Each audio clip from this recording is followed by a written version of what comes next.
17వ వచనాన్ని మనమందరం కూడా చదువుదాం. నిర్గమకాండం 30వ అధ్యాయము 17వ వచనాన్ని చదువుదాం. మరియు యెహోవా మోషేతో ఇట్లా నేను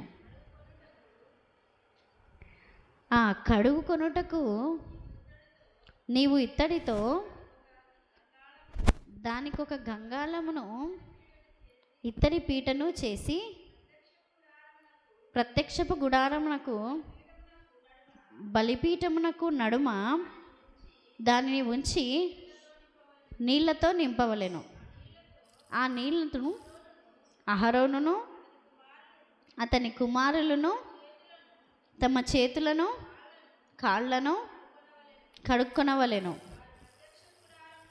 వారు ప్రత్యక్షపు గుడారంలోనికి వెళ్ళునప్పుడును సేవ చేసి యెహోవాకు హోమధూపమును అర్పించుటకు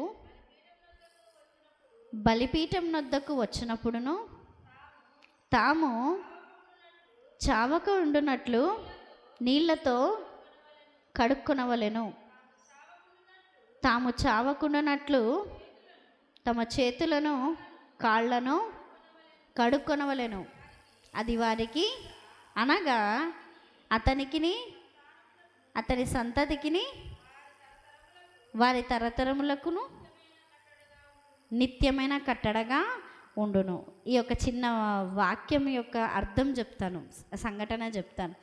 ప్రత్యక్షపు గుడారము దేవుడు ఏర్పాటు చేయించిన తర్వాత మనందరికీ తెలుసు కదా, పోయిన వారం మనం చెప్పుకున్నాం, ఇత్తడి గంగాళం అనేది దేవుడు చేయమని చెప్పినప్పుడు మోషే ఏం చేశాడంటే ఇత్తడి గంగాళం చేయటానికి అక్కడ పని చేయడానికి వచ్చినటువంటి స్త్రీలను ఏమని అడిగాడంటే మీ అద్దములను తీసుకొని రండి అన్నాడు. వాళ్ళ అద్దాలు ఏ విధంగా ఉన్నాయి అంటే ఇత్తడితో చేసినటువంటి అద్దాలు అన్నమాట. అయితే ఇత్తడితో చేసి పాలిష్ చేసినటువంటి అద్దాలు అవి మోషే గారు అడిగినప్పుడు వాళ్ళు తీసుకొని వచ్చి ఇచ్చినప్పుడు దాన్ని ఉపయోగించి దాన్ని కరిగించి ఇత్తడి గంగాళం అనేది చేయబడింది. అయితే అద్దము ఇచ్చారు, అద్దాలని అడిగాడు కాబట్టి అద్దాన్ని వాళ్ళు ఇచ్చారు కాబట్టి వాక్యము అద్దంతో పోల్చబడింది అనే అంశం మీద మనము పోయిన వారం వాక్యాన్ని విన్నాం. వాక్యము అద్దంతో పోల్చబడింది. అద్దంలో మన ముఖం చూసుకున్నట్టుగా వాక్యంలో మనల్ని మనము పరిశీలన చేసుకోవాలి అనే అంశాన్ని మనము చదివాం. అంటే వాక్యము అంటే ఏంటి? దేవుని దృష్టిలో మనం ఏ విధంగా ఉన్నాం, మనం ఏ విధమైన భక్తి చేస్తున్నాం అనేది మనం పరిశీలించుకోవాలి అనే అంశాన్ని మనం పోయిన వారం విన్నాం. అయితే ఈ వారము కూడా మనం ఏం చేస్తున్నాము అంటే ఈ ఇత్తడి గంగాళం ఎందుకు దేంతో చేయబడింది అంటే అక్కడ పరిచర్య చేయడానికి వచ్చినటువంటి స్త్రీల యొక్క అద్దాలు సేకరించి దాన్ని కరిగించి చేయబడింది. దేని కొరకు చేయబడింది అంటే దాంట్లో నీళ్లు పోయడం కొరకు, దాంట్లో నీళ్లు పెట్టడం కొరకు ఇత్తడి గంగాళం అనేది చేయబడింది. ఆ నీళ్లు ఎందుకొరకు? ఓన్లీ పోసి పెట్టడం కొరకేనా అంటే కాదు. ఆ నీళ్లు ఎవరి కొరకు అంటే కాళ్ళు చేతులు కడుక్కోవడం కొరకు ఆ యొక్క నీళ్ళు అనేవి దాంట్లో ఉంచబడ్డాయి. అయితే ఎవరు కడుక్కోవడం కొరకు అంటే దాంట్లో సేవ చేయడానికి వస్తున్నటువంటి అహరోను యొక్క కుమారులు. అయితే కడుక్కోవడానికి అంటే ఏం కడుక్కోవడానికి? కాళ్ళు చేతులు శుభ్రపరచుకోవటానికి ఆ యొక్క ఇత్తడి గంగాళంలో నీళ్ళు అనేవి పెట్టమని దేవుడు ఆజ్ఞాపించినట్టుగా మోషే గారు దేవుని మాటను తీసేయకుండా ఇత్తడి గంగాళం చేయించి అందులో నీళ్లు ఉంచారు. అయితే అహరోను యొక్క కుమారులు యొక్క ప్రత్యక్ష గుడారంలోకి వచ్చినప్పుడు వాళ్ళు ఏ పని చేయబోయినా కూడా ముందుగా వాళ్ళు ఏం చేయాలి? వాళ్ళ కాళ్ళు చేతులు కడుక్కోవాలి అని దేవుడు యొక్క కట్టడను నియమించినట్టుగా మనం ఇక్కడ చదివి అర్థం చేసుకున్నాం. అయితే ఈ యొక్క నీళ్ళు మొదటగా దేనికి ఉపయోగపడతాయి? అసలు సహజంగా దేవుడు నీళ్ళు ఎందుకు ఇచ్చాడు అంటే మనం త్రాగడానికి ఇచ్చాడు, మన దాహం తీర్చుకోవడానికి ఇచ్చాడు. సహజంగా ఈ సందర్భం కాకుండా సహజంగా దేవుడు నీళ్ళు ఎందుకు ఇచ్చాడు అంటే మనం దాహం తీర్చుకోవడానికి, త్రాగడానికి మనకి ఇచ్చాడు. ఈ దేహంలో ఉన్నప్పుడు, మన ఆత్మ ఈ దేహంలో ఉన్నప్పుడు మనకు దాహం అనేది వేస్తుంది కాబట్టి మనం నీళ్లు తాగి మన దాహం తీర్చుకోవడానికి దేవుడు నీళ్ళు ఇచ్చాడు. ఇంకొకటి, నీళ్లు దేనికి ఉపయోగపడతాయి అంటే శుభ్రం చేసుకోవడానికి ఉపయోగపడతాయి. ఏం శుభ్రం చేసుకోవడానికి అంటే మన దేహమును శుభ్రపరచుకోవడానికి ఉపయోగపడతాయి. అయితే చూడండి, ధర్మశాస్త్రము ఆత్మ సంబంధమైనది అని దేవుడు చెప్తున్నాడు. అది ఆచారపరమైనది కాదు, అది ఆత్మ సంబంధమైనది. ధర్మశాస్త్రం అంటే ఏంటి? నీ పూర్ణ హృదయంతోనూ, నీ పూర్ణ ఆత్మతోనూ, నీ పూర్ణ వివేకంతోనూ, నీ పూర్ణ బలంతోనూ నువ్వు ఆ ధర్మశాస్త్రానుసారంగా జీవించాలి. అంటే భయముతో, భక్తితో అర్థం చేసుకొని వాక్యానుసారంగా ఆ ధర్మశాస్త్రం ప్రకారం నువ్వు జీవించాలి. కానీ మనుషులు ఏం చేస్తున్నారంటే, ఆ ఇశ్రాయేలీయులు ధర్మశాస్త్రం ఇవ్వబడినటువంటి వాళ్ళు ఆచార ప్రకారం చేస్తున్నారు, కానీ పూర్ణ హృదయంతో వాళ్ళు చేయట్లేరు. దేవుడు ఏం చెప్తున్నాడు? ధర్మశాస్త్రం ఆత్మానుసారమైనది అంటే పూర్ణ హృదయంతో, పూర్ణాత్మతో అనుసరించాలి, కానీ ఆచారంగా అనుసరించొద్దు. ఆచారంగా అనుసరించడానికి కాదు దేవుడు ఇచ్చింది, పూర్ణ హృదయంతో, పూర్ణాత్మతో అనుసరించడానికి ధర్మశాస్త్రం అనేది ఇవ్వబడింది. ధర్మశాస్త్రం ఆత్మానుసారమైనది. దేవుడు ఏం చెప్పినా నీ ఆత్మకు మలినం అంటించుకోకుండా జీవించమని దేవుడు చెప్పాడు. అయితే వీళ్ళు దాన్ని భౌతికంగానే ఆచరిస్తున్నారు, కానీ ఆత్మానుసారంగా దాన్ని ఆచరించలేకపోయారు. అయితే దేవుడు ఏమని చెప్పాడు? నువ్వు లోనికి వచ్చినప్పుడు నువ్వు నీళ్లతో నిన్ను శుభ్రపరచుకోవాలి. ఆ నీళ్ళలో నువ్వేం చేయాలి? నీ కాళ్ళు చేతులు కడుక్కోవాలి, ఇది నీకు కట్టడా అని చెప్పారు. వాళ్ళు ఎంతసేపు వాళ్ళ కాళ్ళు చేతులు కడుక్కోవడం మీదనే, అంటే లిటరల్గా తీసుకున్నారు, కానీ దాన్ని స్పిరిచువల్గా దాని అంతరార్థాన్ని తీసుకోలేదు. చాలామంది వాక్యం వింటారు, కానీ మామూలుగా వస్తారు వింటారు, కానీ మనస్సు పెట్టి వినరు, ధ్యాస పెట్టి శ్రద్ధ పెట్టి వాక్యం వినరు. ఏదో విన్నామంటే విన్నాం, వాళ్ళు చెప్పారు, మేము విన్నాం, నా చెవులకు వినపడింది, ఆమెను అన్నారు, మేము వచ్చేసినాం అంతే. కానీ మనస్సు పెట్టి వినరు. వాక్యం వినడం గొప్ప కాదు, ఆ వాక్యాన్ని అర్థం చేసుకోవాలి. అర్థం చేసుకొని ఆ అంతరార్థం ప్రకారం నేను ఉన్నానా లేదా అనేది మనం పరిశీలించుకోవాలి. అయితే శుద్ధి చేసుకోవడానికి నీళ్లు ఈ యొక్క ప్రత్యక్ష గుడారంలో నియమించబడ్డాయి, ఏర్పాటు చేయబడ్డాయి, పెట్టబడ్డాయి. ఇత్తడి గంగాళము ఎందుకు చేయబడిందంటే నీళ్లు వేసి పెట్టడం కోసం చేయబడింది. ఆ నీళ్లు ఏమి కడుక్కోవడానికి? కాళ్ళు చేతులు కడుక్కోవడానికి, అంటే నీ చేతి క్రియలను శుద్ధి చేసుకోవడానికి, నీ నడవడికను శుద్ధి చేసుకోవడానికి. అవును, నేను ఈ విధంగా నడుచుకుంటున్నానే, నా చేతులతో ఇట్లాంటి పనులు చేస్తున్నానే, నేను వచ్చి చేతులు కడుక్కొని వెళ్ళి పరిచర్య చేస్తున్నానే, దేవుడు నన్ను అంగీకరిస్తాడా అన్న స్పృహ వాళ్ళకి లేదు. అంటే ఆత్మానుసారంగా వాళ్ళు నడుచుకోవడం లేదు. అవును, నేను ఇట్లాంటి పిచ్చి తిరుగుళ్ళు తిరిగి నేను కాళ్ళు కడుక్కొని దేవుని మందిరంలోనికి వెళ్తున్నానే అన్న ఆ స్పృహ అనేది వాళ్ళకి లేదు. ఆ యొక్క వివేకం అనేది వాళ్ళకి కలగడం లేదు. ఎంతసేపు వాళ్ళు ఆచార ప్రకారంగానే పోతున్నారు, కానీ ఆత్మీయంగా వాళ్ళు వెళ్ళట్లేదు. ధర్మశాస్త్రము ఆత్మానుసారమైనది, కానీ ఆచారపరమైనది కాదు. అయితే ఇక్కడ నీళ్లు మొదటిగా త్రాగడానికి దేవుడు అనుగ్రహించాడు సహజంగా. అదేవిధంగా ఈ ప్రత్యక్షపు గుడారంలో ప్రత్యేకంగా దేవుడు ఎందుకు గంగాళంలో నీళ్ళు ఏర్పాటు చేశాడంటే, కాళ్ళు చేతులు కడుక్కోవడానికి, అందులో పరిచర్య చేయడానికి వెళ్ళినటువంటి వాళ్ళు కాళ్ళు చేతులు కడుక్కోవడానికి ఈ యొక్క ఇత్తడి గంగాళంలో నీళ్ళు అనేవి నియమించబడ్డాయి. అయితే ఈ నీళ్ళని వాళ్ళు భౌతికంగా వాళ్ళ శరీరాన్ని కడుక్కుంటున్నారు, కానీ వాళ్ళ మనస్సును వాళ్ళు కడుక్కోలేకపోయారు. ఆ ఆలోచన అనేది ఆత్మానుసారంగా వాళ్ళు తీసుకోలేకపోయారు. చూడండి, నీళ్ళు అనేవి దేహాన్ని శుభ్రపరుస్తాయి, కానీ నీళ్ళు అనేవి ఆత్మను శుభ్రపరచలేవు. నిన్ను నువ్వే శుభ్రపరచుకోవాలి. నువ్వు ఆ అవగాహనలోనికి నువ్వు రావాలి. ఆ అవగాహనలోనికి ప్రజలు అనేది రావాలి, కానీ ఆ అవగాహనలోనికి రాకుండా వాళ్ళు జీవిస్తున్నారు.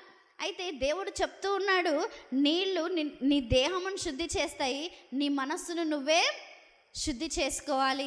నీ మనస్సును నువ్వు శుద్ధి చేసుకోవాలి అంటే అది నీళ్ళ వలన అయ్యేది కాదు. నీ మనస్సును, నీ అంతరంగాన్ని, నీ మనస్సాక్షిని, నీ హృదయాన్ని, నీ ఆత్మకు పట్టినటువంటి మలినాన్ని, నువ్వు చేసినటువంటి పాపము కడిగివేయబడాలి అంటే దేవుడు కొత్త నిబంధనలో తన రక్తమును ఇచ్చాడు. చూడండి, ఇప్పుడు మనం నీళ్ళ నుంచి రక్తంకి వచ్చాం. ఒకసారి మనం జ్ఞాపకం చేసుకుంటే, చరిత్రను మనం జ్ఞాపకం చేసుకుంటే, ఐగుప్తు నదిని దేవుడు ఏం చేశాడు? ఐగుప్తు నీళ్లను దేవుడు ఏం చేశాడు? రక్తముగా మార్చాడు. ఎందుకు? వాళ్ళు వాళ్ళ పాపాన్ని గ్రహించట్లేదు, అందుకే వాళ్ళ నీళ్ళమును రక్తముగా దేవుడు చేశాడు. తన శక్తిని, ఆయన తన మహత్యాన్ని కనపరుచుకోవటానికి దేవుడు ఆ విధంగా చేశాడు. చూడండి, నీళ్లు మనిషికి ఉన్నటువంటి పట్టినటువంటి మలినాన్ని తొలగిస్తాయి, కానీ ఆత్మకు పట్టినటువంటి మలినాన్ని నీళ్లు తొలగించలేవు. కాబట్టి ఆత్మకున్నటువంటి పాప దోష శిక్షను, దేవుని ఉగ్రతను తొలగించాలి అంటే నీళ్లు సరిపోవు. ఏం కావాలి? రక్తము కావాలి. హెబ్రీయులకు రాసినటువంటి పత్రికలో ఒక మాట రాయబడి ఉంది, మనం అందరం కూడా చదువుదాం. 9వ అధ్యాయం, హెబ్రీయులకు రాసినటువంటి పత్రిక 9వ అధ్యాయము మనం ఒకసారి చదువుదాం. 22వ వచనం. మరియు ధర్మశాస్త్ర ప్రకారము సమస్త వస్తువులను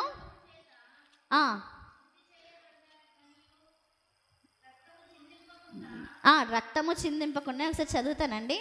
మరియు ధర్మశాస్త్ర ప్రకారము సమస్త వస్తువులను రక్తము చేత శుద్ధి చేయబడిననియు, రక్తము చిందింపకుండా పాప క్షమాపణ కలుగదనియు సామాన్యముగా చెప్పవచ్చును. చూడండి, ఇప్పుడు మనము నీళ్ళ నుంచి రక్తంకి మాట్లాడుకుంటున్నాం. అంటే నీళ్లు ఎందుకు ఉపయోగపడతాయి? తాగడానికి ఉపయోగపడతాయి, మన దేహంను శుద్ధి చేసుకోవడానికి ఉపయోగపడతాయి. కానీ నీళ్లు ఒకటి చేయలేకపోతున్నాయి. ఏంటి అంటే, మనిషి పాపాన్ని నీళ్లు కడగలేకపోతున్నాయి. మనిషికి పట్టినటువంటి పాప దోషంను నీళ్లు తీసివేయలేకపోతున్నాయి. కనుక మనిషి ఆ స్పృహలో ఉండట్లేడు. అరే, నేను దేహాన్ని శుద్ధి చేసుకుంటున్నాను కానీ నాలో పాపం ఉంది కదా, నేను పాపం చేయకుండా ఉండాలి కదా అనే స్పృహ వల్ల కలగట్లేదు. అయితే దేవుడు ఏం చేస్తున్నాడంటే, ప్రతి మనిషి భూమి మీద ఉన్న ప్రతి ఒక్క వ్యక్తి కూడా ఏం చేస్తున్నారు అంటే, ఏదో ఒక విధమైన పాపం చేస్తూనే ఉన్నారు. బాగా చదువుకుంటారు కానీ అమ్మ నాన్న మాట వినరు. మంచి జాబ్ చేస్తూ ఉంటారు కానీ పిల్లల్ని సరిగా పెంచరు. అన్నీ ఉంటాయి కానీ ఏదో ఒక వ్యసనం అనేది ఉంటుంది. చివరికి సంతానం కూడా ఉంటుంది కానీ ఏదో ఒక వ్యసనం అనేది ఉంటుంది. ఏదో ఒక తప్పు చేస్తూ ఉంటారు, లేదంటే ఎవరి కుటుంబాల్లో చీలుస్తూ ఉంటారు, లేదంటే ఒకరికి మధ్యన చిచ్చులు పెడుతుంటారు. ఇట్లా ఏదో ఒక విధమైన పాపం చేస్తుంటారు. కొందరు వ్యభిచారం చేస్తుంటారు, కొందరు దొంగతనాలు చేస్తుంటారు, కొందరు నోటి మాటల చేత మనుషుల్ని గాయపరుస్తుంటారు, ఈ విధంగా ప్రతి మనిషి కూడా తనకు తెలిసి, కొన్ని వాళ్ళకు తెలియక, కొన్ని అనాలోచనలతో, కొన్ని అవగాహన లేక అపార్థాలు చేసుకొని ఏదో ఒక విధమైన పాపం చేస్తూ ఉన్నారు. పాపం చేస్తూ దేవునికి ఏమైపోయారు? దూరస్తులు అయిపోయారు. ఎఫెసీయులకు రాసినటువంటి పత్రిక 2వ అధ్యాయంలో ఒక మాట రాయబడింది, మనం అందరం కూడా చదువుదాం. ఎఫెసీయులకు రాసినటువంటి పత్రిక 2వ అధ్యాయము 1వ వచనం నుంచి మనం చదువుదాం. మీ అపరాధముల చేతను పాపము చేతను మీరు చచ్చిన వారై ఉండగా, ఏ విధంగా ఉన్నారంట? చచ్చిన వారై ఉన్నారంట. అపరాధముల చేత, పాపముల చేత అంటే ఏంటి? ఒకప్పుడు మనిషి దేవుడు కలిసి జీవించేవాళ్ళు. ఎప్పుడు? ఏదేనో తోటను జ్ఞాపకం చేసుకుంటే, ఆదామును దేవుడు చేసినప్పుడు, అవ్వను దేవుడు చేసినప్పుడు జ్ఞాపకం చేసుకుంటే, ప్రతిరోజు కూడా దేవుడు వచ్చి వాళ్ళతో కాసేపు గడిపేసి వెళ్ళేవాడు. అయితే ఆ యొక్క సహవాసాన్ని వాళ్ళు పోగొట్టుకున్నారు. ఎప్పుడు? వద్దు అన్నది చేసినప్పుడు. ఏది వద్దన్నాడు దేవుడు? ఆయన ఏదైతే వద్దు అన్నాడో అది మానవుడు చేశాడు. దేవుడు అన్నీ తినమని, మధ్యలో మాత్రం ఉన్నటువంటి చెట్టు పండుని తినొద్దన్నాడు. ఆయన తినమన్నది తినాలి, ఆయన వద్దన్నది వదిలేయాలి. కానీ ఏదో ప్రేరేపణలు కలిగాయని, వాళ్ళు చెప్పారని, వీళ్ళు చెప్పారని ఏమైంది? వాళ్ళు తిన్నారు. ఆయా శోధనలకు గురై వాళ్ళు వద్దు అన్నది వాళ్ళు చేసేసారు. ఏమైపోయింది? ఆజ్ఞ అతిక్రమమే పాపము. పాపం వలన వచ్చిన జీతం ఏంటి? దేవునితో వాళ్ళ బంధం తెగిపోయింది. ఇంకా దేవుడు వాళ్ళ వద్దకు రావట్లేడు. వాళ్ళకు ఉన్నటువంటి ఆశీర్వాదం వాళ్ళ వద్ద నుంచి తీసివేయబడింది. ఇది మనము గ్రహిస్తున్నాం. అయితే ఎప్పుడైతే ప్రతి మనిషి పాపం చేస్తున్నాడో, మరణిస్తే పోయే దగ్గరికి నరకానికే. ఒకవేళ పాపం చేసిన వ్యక్తి మరణిస్తే వెళ్ళే దగ్గరికి నరకానికే, తన ఆత్మ నరకానికి వెళ్తుంది. పాపం చేసిన ప్రతి మనిషి మరణిస్తే, కన్ను మూస్తే నరకానికే వెళ్ళడం ఖచ్చితం. అది చూడండి, ఎంతైనా ఆయన తన చేతులతో సృజించుకున్నటువంటి ఆయన ప్రజలు తెలిసి తెలియక, అవగాహన లేక, అపార్థాలు చేసుకొని, చెప్పుడు మాటలు విని, పాపం చేసుకొని వాళ్ళ చేతులతో వాళ్ళే ఏం చేస్తున్నారు? దేవునికి దూరం అయిపోతున్నారు, పాపాల మీద పాపాలు చేస్తున్నారు. అయితే ఎంతైనా పిల్లలు బయటికి వెళ్ళి మురికి చేసుకొని వస్తే మనం ఏం చేస్తాం?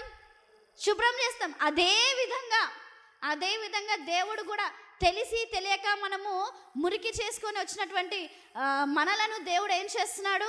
శుభ్రం చేయాలని ఆలోచన కలిగి ఉన్నాడు. అంతేగాని నువ్వు మలినం చేసుకున్నావు, ఇంకా నువ్వు బయటికే వెళ్ళిపో, నా ఇంట్లోకి రావద్దని దేవుడు అనట్లేడు. దేవుడు ఏం చెప్తున్నాడు? యేసు దేవుడు ఏం చెప్తున్నాడు అంటే, మలినమైన నిన్ను శుభ్రం చేయాలన్నదే ఆయన ఉద్దేశం, కానీ పాపం చేసి నిన్ను నరకంలో పడేయడం ఆయన ఉద్దేశం కానే కాదు. నీకు ఉన్నటువంటి ఆ యొక్క పాప మలినాన్ని, ఆ దోషమును, నీ మీద ఉన్నటువంటి దేవుని ఉగ్రతను, నీ మీద ఉన్నటువంటి శిక్షను, నీ మీదకి వచ్చినటువంటి ఆయన తీర్పును ఆయన తప్పించడం కోసం, ఆ నిత్య నరకం నుంచి నిన్ను విడిపించడం కోసం, పాపానికి పర్యవసానం నువ్వు అనుభవించాలి, దాని నుంచి నిన్ను తప్పించడం కోసం దేవుడు ఏం చేస్తున్నాడు అంటే రక్తాన్ని సిద్ధం చేశాడు. ఏంటి? తన స్వరక్తమును సిద్ధం చేశాడు. తన పరిశుద్ధమైన రక్తమును ఆయన సిద్ధం చేశాడు. ఆయన ప్రోక్షణ రక్తమును ఆయన సిద్ధం చేశాడు. ఆయన తానే రక్త మాంసాలు ధరించి వచ్చాడు. ఎందుకు ఆయన రక్తమునే తీసుకొచ్చాడు అంటే రక్తములో ప్రాణం ఉంది. నీ మీద ప్రాణం ఉంది, నీ మీద ప్రాణం ఉంది. నిన్నెవ్వరు ప్రేమించట్లేదు, కానీ ఆయన నిన్ను ప్రేమిస్తున్నాడు. నిన్నెవ్వరు నిజంగా ప్రేమించట్లేదు, నిన్ను మీద ఎవరికి ఏమంటారు కేర్ లేదు, కానీ ఆయనకు నీ మీద కేర్ ఉంది. ఆయన నిన్ను చూస్తున్నాడు, నిన్ను కాపాడుకుంటూ ఉన్నాడు, ఆయన నిన్ను ప్రేమిస్తున్నాడు. ఆయన ప్రేమ ఎటువంటిది అంటే మరణమును సహితం లెక్క చేయనటువంటి ప్రేమ. మరణానికి కూడా వెను తిరగని ప్రేమ, మరణించడానికి సైతం సిద్ధమైనటువంటి ప్రేమ ఆయనకి నీ మీద ఉంది. అయితే దేవుడు చెప్తున్నాడు, ఆయన నిన్ను ప్రేమించి ఏం చేస్తున్నాడు అంటే తన ప్రాణమును నీ పాపాన్ని కడగడానికి తీసుకొని వచ్చాడు. తన రక్తమును నీ పాపమును కడగడానికి తీసుకొని వచ్చాడు. సర్వలోక మానవాళి ఏమైంది అంటే పాపము చేసి దేవునికి దూరం అయిపోయింది. ఉగ్రతను, శిక్షను, దోషమును, బాధను, ఇబ్బందులను, కష్టాలను, రోగాలను భరిస్తుంది. ఆ ఇబ్బందిలో నుంచి నిన్ను కాపాడటానికి దేవుడు తన రక్తమును తీసుకొని వచ్చాడు. ఆయన రక్తం మాత్రమే ప్రతి పాపం నుండి పవిత్రులుగా చేస్తుంది. ఆయన రక్తం మాత్రమే వెల చెల్లించగలదు. ఆయన రక్తం మాత్రమే నిన్ను విడిపించగలదు. పశువుల రక్తాలు ఎప్పటికీ కూడా పరిశుద్ధమైనవి కాదు. పశువుల రక్తాలే కానీ పరమాత్ముని రక్తం మాత్రమే పరిశుద్ధమైన రక్తం. కనుక ఆయనే నీ మీద ఉన్నటువంటి మలినాన్ని, నువ్వు చేసినటువంటి పాపానికి పరిహారం చెల్లించడానికి ఆయన తన రక్తాన్ని తీసుకొని వచ్చాడు. చూడండి, ఒక వచనాన్ని మనం అందరం కూడా చదువుదాం. యోహాను గారు రాసినటువంటి సువార్త 1వ అధ్యాయం 1వ వచనం. ఆదియందు వాక్యముండెను, వాక్యము దేవుని యొద్ద ఉండెను, వాక్యము దేవుడై ఉండెను. ఆయన ఆదియందు దేవుని యొద్ద ఉండెను, సమస్తమును ఆయన మూలముగా కలిగెను, కలిగినదేది ఆయన లేకుండా కలగలేదు. ఆయనలో జీవం ఉండెను, ఆ జీవం మనుషులకు వెలుగై ఉండెను. ఆ వెలుగు చీకటిలో ప్రకాశించుచున్నది కానీ చీకటి దాన్ని గ్రహింపకుండెను. దేవుని యొద్ద నుండి పంపబడిన యొక్క మనుష్యుడు ఉండెను, అతని పేరు యోహాను. ఇక్కడ యోహాను గురించి ప్రత్యేకంగా చెప్పబడుతుంది. దేవుని ప్రియమైన ప్రజలారా, మనం గుర్తించాల్సింది ఏంటి అంటే ఆయన వాక్కు అయిన ఉన్నాడు. ఆ వాక్యే శరీరధారిగా కృపాసత్య సంపూర్ణుడిగా మన మధ్యకి దిగి వచ్చాడు. రక్త మాంసాలు ధరించి ఆయన మన పాపానికి పరిహారం చేయడానికి వచ్చాడు. అయితే ఆ రక్త మాంసాలు ధరించిన దేవుడు సర్వలోక మానవాళి పాప పరిహారానికై కలువరి సిలువలో ఆయన తన ప్రాణాన్ని, తన రక్తాన్ని చిందించినప్పుడు ఏం జరిగింది అంటే మానవాళి పాపానికి పరిహారం జరిగింది. అది ఆయన ఏం చేశాడంటే రక్షణను సిద్ధం చేసి ఉంచాడు. అది మనకి ఎప్పుడు కలుగుతుంది? అది మనకి ఎప్పుడు, ఏ విధంగా మనకు రక్షణ కలుగుతుంది? ఆయన కలువరి సిలువలో రక్తం కార్చాడు, కింద ఆ యొక్క మందసం ఉంది, ఆ మందసం మీద ఆ యొక్క రక్తం ప్రోక్షించబడింది. మరి మనకే విధంగా క్షమాపణ కలుగుతుంది అంటే ఆ యొక్క రక్తం వలననే మనకు క్షమాపణ కలిగింది అని మనము గ్రహించాలి. పాపము ఏ విధంగా క్షమించబడుతుంది? ఇంతకుముందే మనం చదువుకున్నాం, ఏమని? రక్తం చిందించకుండా పాపక్షమాపణ కలుగదు. కనుక దేవుని ప్రియమైన ప్రజలారా, ఆయన మన పాపమును, దోషమును, మన మీద ఉన్నటువంటి ఉగ్రతను, శిక్షను తొలగించడానికి, తన తీర్పు నుంచి మనం తప్పించడానికి ఆయన తన రక్తమును తీసుకొని వచ్చి తను ఎంతో వేదనతో ఆ యొక్క రక్తమును కార్చాడు. గుర్తుంచుకోండి, మన కోసం వేదన పడేవాళ్ళు ఎవ్వరు లేరు, కానీ మన కోసం ఆ దేవుడు వేదన పడ్డాడు. వేదనతో తన రక్తాన్ని ఆయన చిందించాడు. మరొక వచనాన్ని కూడా మనము చదువుదాం. ఎఫెసీయులకు రాసినటువంటి పత్రిక 2వ అధ్యాయం 13వ వచనం. ఎఫెసీయులకు రాసినటువంటి పత్రిక 2వ అధ్యాయం 13, 14 వచనం చదువుదాం. అయినను మునుపు దూరస్తులైన మీరు ఇప్పుడు క్రీస్తు యేసునందు క్రీస్తు రక్తము వలన సమీపస్తులై ఉన్నారు. ఆయన సమాధానమై ఉండి మీకును మాకును ఉండిన ద్వేషమును అనగా విధిరూపకమైన ఆజ్ఞలు గల ధర్మశాస్త్రమును తన శరీరమందు కొట్టివేయుట చేత మధ్య గోడను పడగొట్టి మన ఉభయములను ఏకము చేసెను. దేవుని ప్రియమైన ప్రజల, దేవుడు చెప్తూ ఉన్నాడు, దేవునికి మనం ఎప్పుడో దూరమైపోయాం. ఎక్కడైతే ఎవరైతే పాపం చేస్తాడో అక్కడ దేవుడు ఉండలేడు. కనుక ఆయన మనతో జీవించాలని కోరుకుంటున్నాడు. నిజానికి ఏం చేయాలి? మనిషి దేవునితో జీవించాలని కోరుకోవాలి. కానీ ఆ దేవుడే మనల్ని ప్రేమిస్తున్నాడు కనుక మనతో జీవించాలని కోరుకొని మన మీద ఉన్నటువంటి పాప దోష శిక్షను ఆయన తొలగించడానికి ఇష్టపడి ఆయన ఒక కార్యాన్ని, ఆయన ఒక యాగాన్ని ఆయన చేశాడు. మనం ఒక వచనాన్ని చదువుదాం. పేతురు గారు రాసినటువంటి మొదటి పత్రిక 9వ వచనాన్ని మనము చదువుదాం. మొదటి పత్రిక 1వ అధ్యాయం 7వ వచనం మనం ఒకసారి చదువుదాం. నశించిపోవు సువర్ణము అగ్ని పరీక్షల వలన శుద్ధిపరచబడుచున్నది కదా, దానికంటే అమూల్యమైన విశ్వాసము ఈ శోధనల చేత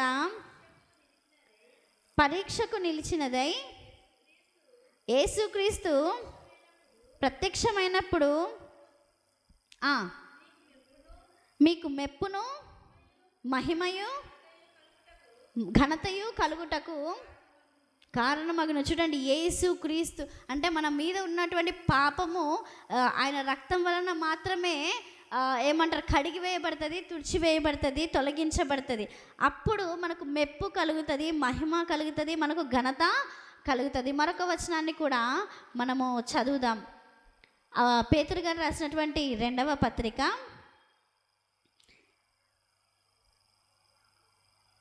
8వ వచనాన్ని మనము చదువుదాం. పేతురు గారు రాసినటువంటి 2వ పత్రిక 1వ అధ్యాయం 8వ వచనాన్ని మనం చదువుదాం. ఇవి మీకు కలిగి విస్తరించిన ఎడలా అవి మన ప్రభువైన యేసుక్రీస్తును గూర్చిన అనుభవ జ్ఞాన విషయంలో మిమ్మను సోమరులైనను నిష్ఫలులైనను కాకుండా చేయును. ఇవి ఎవరికి లేకపోవునో వాడు తన పూర్వ పాపములకు శుద్ధి కలిగిన సంగతి మరచిపోయి గుడ్డివాడును దూరదృష్టి లేనివాడు నగును. చూడండి, ఇక్కడ ఏంటంట, మన పాపములకు ఏం జరిగిందంటే మన పూర్వ పాపములకు శుద్ధి జరిగింది. మన పూర్వ పాపములకు శుద్ధి జరిగింది. చూడండి, ఇప్పుడు మీకు అర్థమయ్యేలాగా చెప్తాను. నిజానికి మనం ఒకరి దగ్గర ఏం చేసాం, ఒక వ్యక్తి మరో వ్యక్తి దగ్గర దొంగతనం చేశారనుకోండి. దొంగతనం చేసిన తర్వాత తనకి తెలియదు, పాపం తనకి తెలియదు. కానీ ఈలోపు మూడో వ్యక్తి వచ్చి ఆ మొదటి వ్యక్తి ఎవరైతే దొంగతనం చేయబడ్డాడో ఆ వ్యక్తికి ఎంతైతే నష్టపోయాడో ఆ నష్టానికి పరిహారం ఆయన ఇచ్చేసినాడు. కానీ దొంగిలించిన వ్యక్తికి మాత్రం అది తెలియదు. అది తెలియక అతను ఏం చేస్తున్నాడు, రెండో వ్యక్తి పాపం మీద పాపాలు చేస్తూ తన జీవితాన్ని పతనం చేసుకుంటూ ఉన్నాడు. ఇప్పుడు మీకు అర్థమైంది అనుకుంటాను. దేవుడు మన వెల చెల్లించాడు, మన పాపానికి పరిహారం చేశాడు. మనం ఏదైతే చేసామో దానికి పరిహారం అయినా చేస్తాడు, మన పాపానికైనా పరిహారము చేశాడు, మన వెల ఆయన చెల్లించాడు, మనకు విడుదలను ఆయన కలిగించాడు. ఆ విడుదల అంటే ఏంటి, నరకానికి వెళ్ళాల్సిన మనల్ని ఆయన ఏం చేశాడు అంటే ఆయన వెల ఇచ్చి మనల్ని రక్షించాడు. మనం ఆత్మకు కలిగినటువంటి మలినాన్ని తన రక్తం చేత కడిగాడు. ఇది ఏ విధంగా కడగబడుతుంది, ఏ విధంగా మనం పరిశుద్ధులం అవుతాము అంటే ఆయన కలువరి శిలువ రక్తం చిందించడానికి క్షమాపణ కలిగింది. దేవుని యొక్క ఉగ్రత అనేది చల్లారింది. అది మరి మనకెట్లా జరుగుతుంది, మనకు ఎట్లా తెలుస్తుంది అంటే ఈ విధంగా మనకు తెలుస్తుంది. ఒక వచనాన్ని చదువుదాం. యోహాను గారు రాసినటువంటి పత్రిక 1వ అధ్యాయం 7వ వచనం. అయితే ఆయన వెలుగులోనున్న ప్రకారము మనమును వెలుగులో నడిచిన ఎడల మనము అన్యోన్య సహవాసం గలవారమై యుందము. చూడండి, ఇక్కడ ఏమంటున్నాడంటే దేవుడు ఏదైతే ఆజ్ఞలు ఇచ్చాడో, దేవుడు ఏదైతే చెబుతూ వస్తున్నాడు, ఈ విధంగా ఉండండి, ఈ విధంగా ఉండండి, ఈ విధంగా చేయకూడదు, ఈ విధంగా అనకూడదు, ఈ విధంగా మాట్లాడకూడదు అని ఏదైతే దేవుడు చెప్తున్నాడో ఆయన చెప్పినటువంటి ప్రకారం దేవుడే ఉన్నాడు. ఏదైతే ఆయన చెప్పాడో ఆ చెప్పినటువంటి ప్రకారం ఆయన ఉన్నాడు. అయితే ఆయన ఏ విధంగా అయితే చెప్పినటువంటి మాటల్ని ఆయన మీరట్లేదో, అదేవిధంగా మనకు చెప్పబడుతున్నటువంటి ఆయన మాటల ప్రకారం కూడా మనం నడుచుకోవాలి. ఇక్కడ రాయబడినటువంటి మాట మనం మరొకసారి చదువుదాం. అయితే ఆయన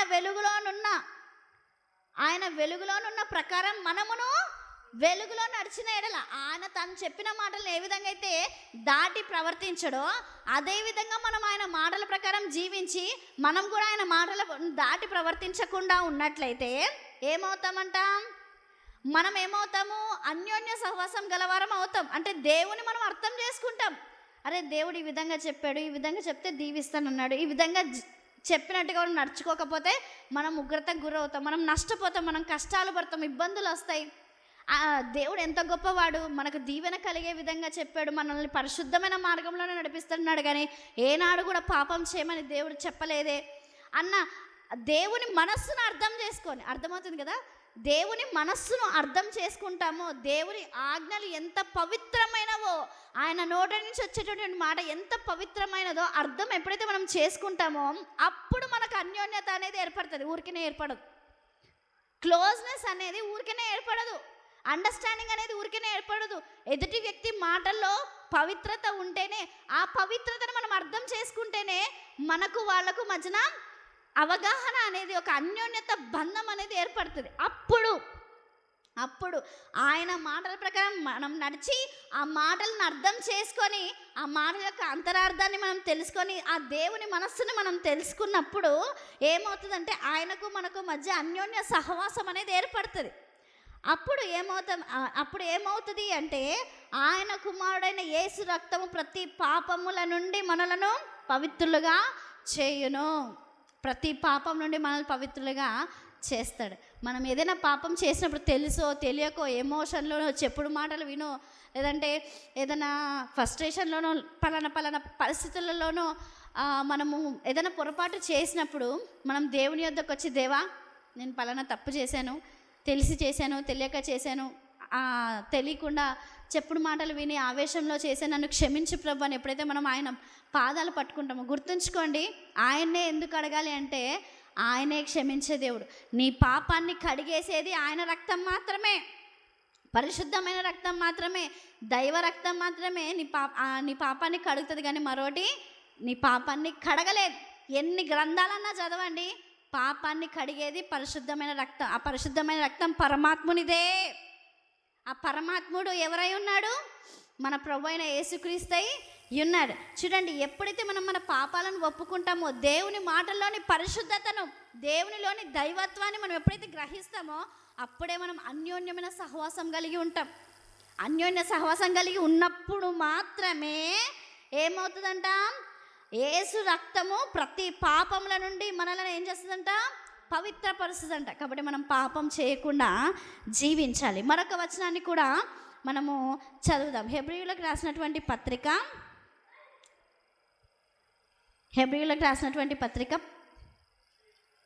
12వ అధ్యాయము 13వ అధ్యాయం చదువుదాం. 13వ అధ్యాయంలో 12వ వచనం.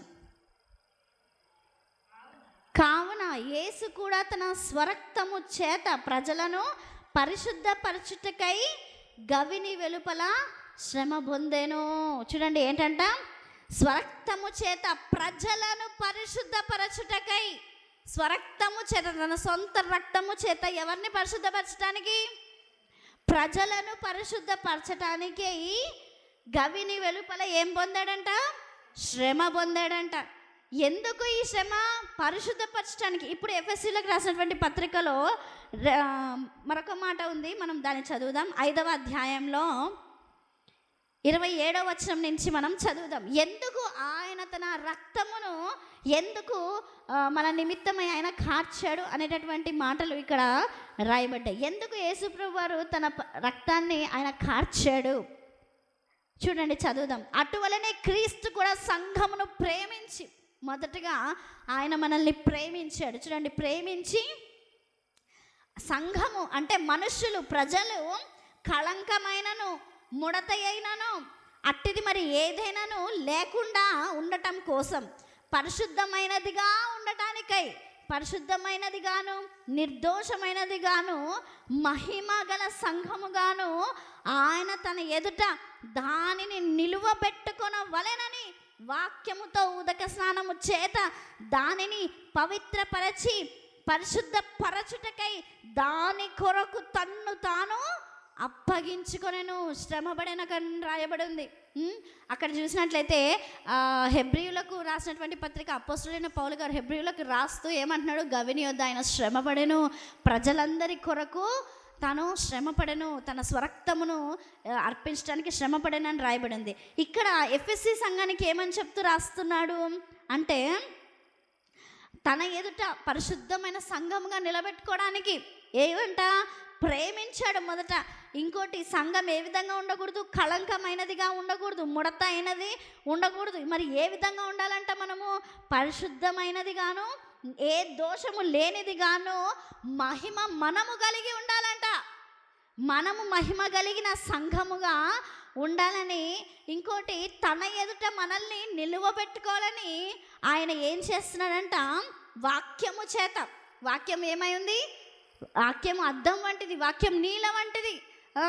ఇంకోటి ఏంటంట? తన ఎదుట నిలబెట్టుకోవడం కోసము ఆయన ఏం చేస్తున్నాడంట? ఉదక స్నానము చేత. అంటే ప్రతిసారి మనం వాక్యం వింటున్నాం. ఎందుకు? మనకు ఉదక స్నానం జరుగుతుంది. మనం వాక్యం వింటున్నాము అంటే మనకు ఉదక స్నానం అనేది జరుగుతుంది. వాక్యము చేత, వాక్యముతో ఉదక స్నానము చేత దానిని పవిత్రపరచి పరిశుద్ధపరచుటకై దాని కొరకు, ఎవరి కోసము? మనందరి కోసము తన్ను తాను అప్పగించుకొనెను. గవిని యొద్ద శ్రమపడడం కోసం, రక్తమాంసాలు ధరించి మనల్ని ప్రేమించి మన కోసం ఆయన ఏమయ్యాడంట? తన్ను తాను అప్పగించుకున్నాడు. కాబట్టి ప్రియమైన దేవుని ప్రజలారా, దేవుడు కోరుకునేది ఏంటంటే పాపం లేని వాళ్ళుగా ఆయన మనల్ని చూడాలని కోరుకుంటున్నాడు. ఏ పాపం చేయకూడదని ఆయన కోరుకుంటున్నాడు. నువ్వేమన్నా చెయ్యి, నువ్వు ఏది కోరితే అది జరుగుతుందని దేవుడు అనట్లేదు. నువ్వు పాపం చేయకుండా జీవించాలి అని అంటున్నాడు. మనందరికీ తెలుసు కదా ఏ విధమైన భక్తి దేవుడు చేయమన్నాడు. యాకోబు రాసినటువంటి పత్రిక 1వ అధ్యాయంలో రాయబడింది కదా, మనం చదువుకున్నాం. 1వ అధ్యాయం 27వ వచనం, తండ్రి అయిన దేవుని ఎదుట పవిత్రమును నిష్కళంకమునైన భక్తి ఏదనగా దిక్కులేని పిల్లలను, విధవరాన్లను వారి ఇబ్బందుల్లో పరామర్శించు. ఇహలోక మాలిన్యం నువ్వు అంటించుకోవద్దు. ఈ లోకంలో మాలిన్యం ఉంది, దాన్ని అంటించుకోకుండా తనకంటకుండా తన్ను తాను కాపాడుకొనుటనే నిన్ను నువ్వే కాపాడుకోవాలి. ఇహలోకంలో మాలిన్యం ఉంది, కానీ అదంటకుండా నిన్ను నువ్వే కాపాడుకోవాలని దేవుడు చెప్తున్నాడు. నువ్వు చేసిన పాపానికి ఆయన పరిహారము చేశాడు. కాబట్టి దేవుని ప్రియమైన ప్రజలారా, మనం పరిశుద్ధులుగా ఉండాలని ఆయన మరణించాడు. ప్రాణం పెట్టిన దేవుడు ఎవరూ లేరు, పరిశుద్ధమైన రక్తం చిందించిన దేవుడు ఎవరూ లేరు, ఎవరి పాపాన్ని పరిహరించిన దేవుడు ఎవరూ కూడా లేరు. చూడండి, కాబట్టి దేవుని ప్రియమైన ప్రజలారా, దేవుడు చెప్తున్నాడు మనల్ని పరిశుద్ధపరచడానికై ఆయన రక్తము కావాల్సి వచ్చింది. నీళ్ళు ఇచ్చాడు, కానీ మనల్ని మనము పరిశుద్ధపరచుకోలేకపోయాం, మనల్ని మనం కాపాడుకోలేకపోయాం. కానీ మనల్ని కాపాడడం కోసం, పాపులమైన మనల్ని కాపాడడం కోసం ఆయన తన రక్తమును తీసుకొని రావాల్సి వచ్చింది. తిరిగి ఆయన రాబోతున్నాడు. ప్రియమైన దేవుని ప్రజలారా, తిరిగి ఆయన రాబోతున్నాడు. కాబట్టి మనం ఆయన కోరినట్టుగా పరిశుద్ధమైన సంఘంగా ఉందాం, నిష్కళంకమైన సంఘముగా మనమందరం కూడా ఉందాం. ఆయన మాటల ప్రకారం మనమందరం కూడా జీవించి మహిమ గల సంఘంగా మనమందరం కూడా ఉందాం. దేవుడు తన మాటలను మనందరి వెనుకడిలో దీవించి ఆశీర్వదించునుగాక. ఆమేన్. ప్రార్థన చేద్దాం. మన మధ్యలో ఉన్న ఏసునాథక్క వాక్యం ఫలించలాగిన ప్రార్థన చేస్తారు. మనమందరం కూడా ఏకీభవిద్దాం.